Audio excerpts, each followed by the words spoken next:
Na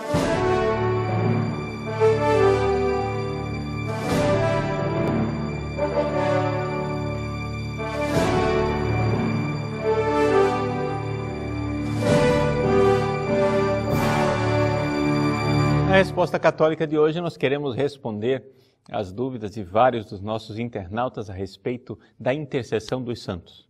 E são vários mesmo aqueles que perguntam. Estou aqui respondendo ao Cássio, ao Silvio, ao Carlos, ao Eric e assim por diante. Ou seja, não deu para imprimir tudo, porque é muita gente perguntando por que é que nós católicos rezamos para os santos, se está claro na Sagrada Escritura, principalmente, são vários os versículos bíblicos, mas principalmente em 1 Timóteo 2,5, está claro que Jesus é o único mediador entre Deus e os homens. Pois bem, Jesus é o único mediador entre Deus e os homens. E aqui, então, se cria um problema. Só que esse problema não é só nosso católico, não. É um problema também para os protestantes. Por quê? Se Jesus é o único mediador, se só Ele intercede por nós diante de Deus, o que é que nós fazemos rezando uns pelos outros? Porque o problema dos santos é simplesmente um problema de se é possível ou não interceder depois da morte. Isso é outra história. Se é possível ou não interceder depois da morte, daqui a pouco a gente resolve esse problema. Mas o problema de insistir, de dizer e de afirmar que Jesus é o único mediador, isto, se você bate muito nessa tecla, você acabou com a oração de intercessão entre nós já aqui na Terra, vivos. Porque Ele é o único mediador. O que você está fazendo rezando pelos outros? Você está desobedecendo a palavra, não é isso? Mas, qual é a saída? Eu não faço ideia como é que os protestantes resolvem esse tipo de problema. O fato é o seguinte, é que nós, católicos, cremos que realmente, é verdade, só existe um mediador diante de Deus e dos homens, não tem dois. Não tem dois.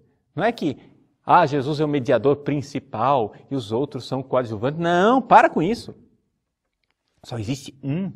Único. Um só. Acontece que esse único mediador, que é o Cristo, não é sozinho. Em que sentido? Cristo tem um corpo. Esse corpo é a igreja.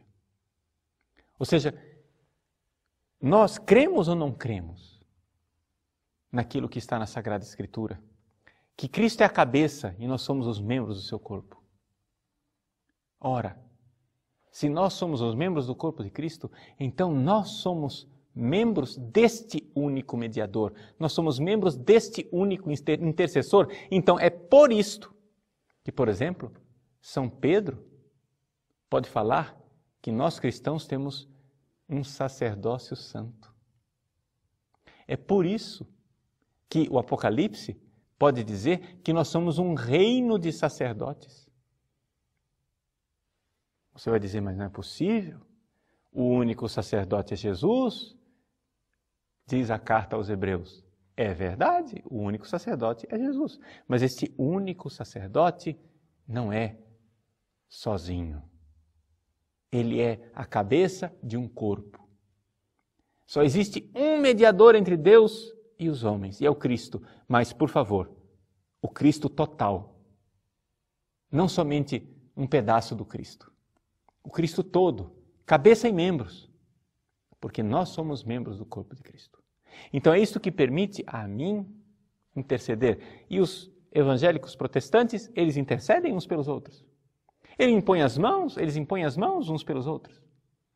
Não é? Eles fazem isso na praxe deles do dia a dia, e não somente isso. Mesmo que eles mudassem a praxe deles, seria impossível você ler a Sagrada Escritura de outra forma. Por quê? O que é que explica que a sombra de São Pedro curava as pessoas? O que é que explica que quando se pegava um guardanapo de São Paulo comia na casa de uma pessoa, eles pegavam um guardanapo. Está nos Atos dos Apóstolos. Pegavam um guardanapo de São Paulo, levava lá, a pessoa ficava curada com o guardanapo onde São Paulo limpou a boca. Como é possível isso?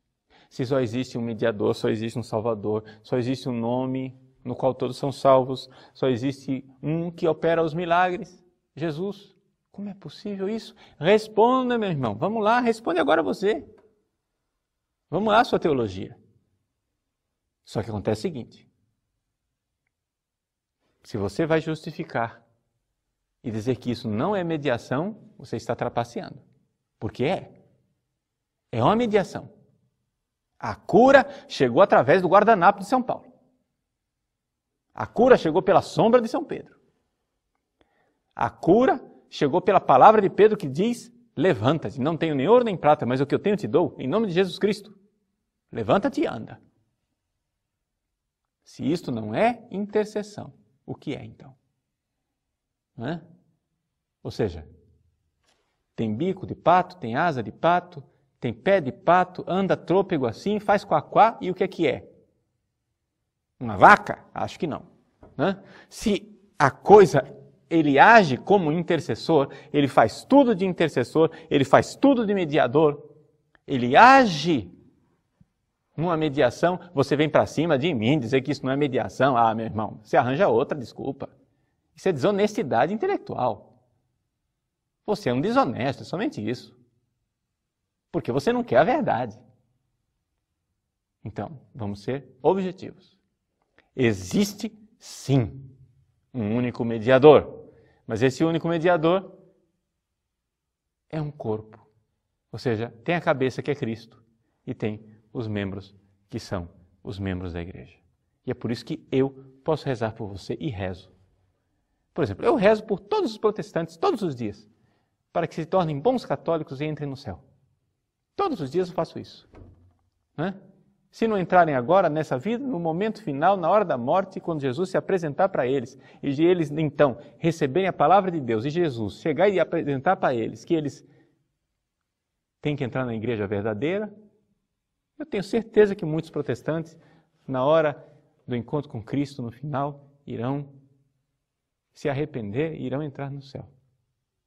Irão se tornar católicos. Porque só existe uma igreja, só existe um corpo de Cristo, não é? Então, pelo arrependimento, a gente chega lá. Tá bom? Agora, aqui entramos então na segunda parte da questão. Mas e aí, padre? Tudo bem, a gente intercede aqui na terra. A gente aqui na terra pode ser mediador. Por quê? Porque Cristo é o único mediador, mas nós somos membros dele. Mas isso continua depois de morto? Ah, bom. Aí, as Escrituras são muito claras. Né? E vejam que eu estou aqui argumentando no campo dos evangélicos protestantes, porque eu podia argumentar num outro campo. Porque, para mim, católico, eu não preciso provar tudo com a Bíblia, não, hein? Está entendendo? Eu não preciso de argumento bíblico para as coisas. Porque é da igreja que vem a Bíblia, e não o contrário. Foi a igreja quem nos deu a Bíblia. E essa igreja que nos deu a Bíblia, a palavra de Deus, ela tem uma praxe, né? Ela tem uma prática de intercessão que vem desde o tempo das catacumbas. Se você vai lá nas catacumbas de São Sebastião, em Roma, você encontra grafites antiquíssimos do 1º, 2º século, onde o fulano lá foi com um preguinho lá e raspou na telha da catacumba, dizendo: Pedro e Paulo, ora por fulano, intercede por Beltrano, pedindo intercessão. Veja, nos primeiríssimos séculos, quando ainda nem estava definido quais eram os 27 livros do Novo Testamento. Ou seja, se essa igreja estava tão errada, ela estava errada até antes de escolher os 27 livros do Novo Testamento. Como é que você aceita a autoridade da igreja, que é escolher os 27 livros, e não aceita aquilo que ela já fazia desde sempre, que era a questão da intercessão dos santos? Pois bem, mas isso é só um parêntese. Vamos à segunda parte da resposta. Isso é possível depois da morte? Vamos com a Sagrada Escritura, já que vocês não aceitam outro tipo de argumento, né? Tudo bem. Romanos, capítulo 8. São Paulo diz assim: quem nos separará do amor de Cristo? Tribulação, angústia, perseguição, fome, nudez, perigo, espada? Né? ele diz que nada vai separar. E mais abaixo ele diz assim, 38.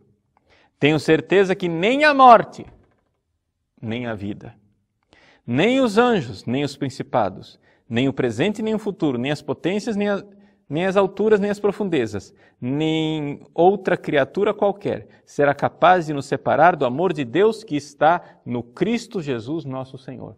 Nada, nem a morte nos separa do amor de Cristo. Portanto, primeira coisa, a morte não nos excomunga do corpo de Cristo. Senão, do que adiantaria a gente ser batizado, ser membro do corpo de Cristo aqui, depois da morte, não vale mais. O que adiantou? Para que serve esse negócio de igreja, se não for para depois da vida? Para que serve igreja, se não for para a salvação eterna? Se aquilo que a gente faz aqui não serve nada depois, então, meu irmão, comamos e bebamos, porque amanhã morreremos, já dizia São Paulo, né? Então, o batismo serve para alguma coisa. Eu sou membro do corpo de Cristo de alguma forma. Vós sois os ramos, eu sou a videira, eu sou o tronco de Jesus. Não é nem São Paulo agora mais, é Jesus. Né? Então estamos unidos a Ele. E é por isso que nós católicos cremos na Eucaristia, porque a Eucaristia é a renovação de nossa união com esse corpo e esse sangue de nosso Senhor Jesus Cristo, que para nós não é um faz de conta, não. Para nós a gente não está lá brincando de Eucaristia, não é a lembrança da última ceia. Tá? Para a lembrança da última ceia, bastava assistir um vídeo, não precisa fazer a Eucaristia. Nós vivemos esta união com Cristo na Eucaristia, na missa. Mas tudo bem. A morte não nos separa do amor de Cristo. Além disso, o livro do Apocalipse nos fala, em várias passagens, não é, da atividade das pessoas que já morreram diante do trono de Deus. Por exemplo, quando se abre o 5º selo, no capítulo 6 do Apocalipse, não é? Quando abriu o 5º selo, vi debaixo do altar aqueles que tinham sido imolados por causa da palavra de Deus e do testemunho que tinham dado, e gritaram com voz forte, Senhor santo e verdadeiro. Olha só, eles estão rezando no céu, gente. Ó. E aqui não tinha acontecido a ressurreição ainda. Vamos prestar atenção que aqui a ressurreição ainda não aconteceu. Nós ainda estamos na abertura dos selos, nós estamos na tribulação. Eles gritam com voz forte, Senhor santo e verdadeiro, até quando tardarás em fazer justiça, vingando nosso sangue contra os habitantes da terra? Estão rezando, olha só. Morto reza. Olha que novidade, né? Nós católicos já sabíamos disso. Mas protestante só lê aquilo que ele quer, né? Só lê a parte da Bíblia que interessa para ele. Mas tudo bem. O que mais? Vira a página, capítulo 7. Então o ancião falou comigo perguntando, capítulo 7, versículo 13. Estes que estão vestidos com túnicas brancas, já é outro grupo. Quem são e de onde vieram? Eu respondi, tu é que sabes, meu senhor. E então ele me disse, esses são os que vieram da grande tribulação. Lavaram e branquearam as suas vestes no sangue do Cordeiro. Por isso, estão diante do trono de Deus e lhe prestam culto, dia e noite no seu santuário. E aquele que está sentado no trono os abrigará em sua tenda. Nunca mais terão fome nem sede, nem os molestará o sol, nem algum calor ardente, porque o Cordeiro que está no meio do trono será o seu pastor e os conduzirá às fontes de água vivificante, e Deus enxugará toda a lágrima dos seus olhos. Eles prestam culto a Deus no céu, louvam a Deus no céu. Olha só. Está vendo? Acontece isso com os mortos. Os mortos prestam culto a Deus. Tá?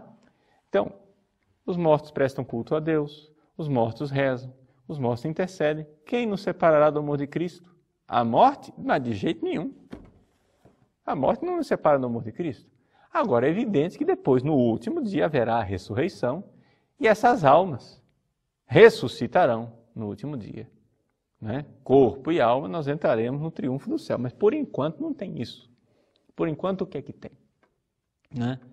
Por enquanto tem o fato de que Quando eu sou batizado, eu me torno membro do corpo de Cristo. E nem a morte me separará do amor de Cristo. Ele continuará me amando. Eu posso ir para o inferno? Posso. Posso ir para o inferno se eu rejeitar esse amor de Cristo. Mas o amor de Cristo não me rejeitará. A morte, o que faz uma pessoa ir para o inferno não é a morte. O que faz a pessoa se separar do amor de Cristo não é a morte. É a própria vida da pessoa que rejeita o amor de Cristo. Mas nosso Senhor sabe que Ele nos salvou e nos fez membros do seu corpo para nos conduzir à vida verdadeira em Deus. Então, resumo desta resposta. Cristo é o único mediador? Sim, Ele é o único mediador. Mas dizer que Ele é o único mediador em sentido estrito, único no sentido de sozinho, aí você também vai criar um problema para os próprios protestantes, que eles não vão saber por que é que eles rezam uns pelos outros, e no entanto eles rezam. Então, por que é que nós rezamos? Embora Cristo seja o único mediador, porque nós somos membros desse único mediador. E depois da morte, não deixamos de ser membros do corpo de Cristo. Continuamos porque nem a morte nos separa do amor de Cristo. E o próprio livro do Apocalipse nos mostra que existe a atividade de pessoas, né, mortas diante do trono de Deus, intercedendo, prestando culto a Deus e louvando a Deus. Esta é a resposta católica.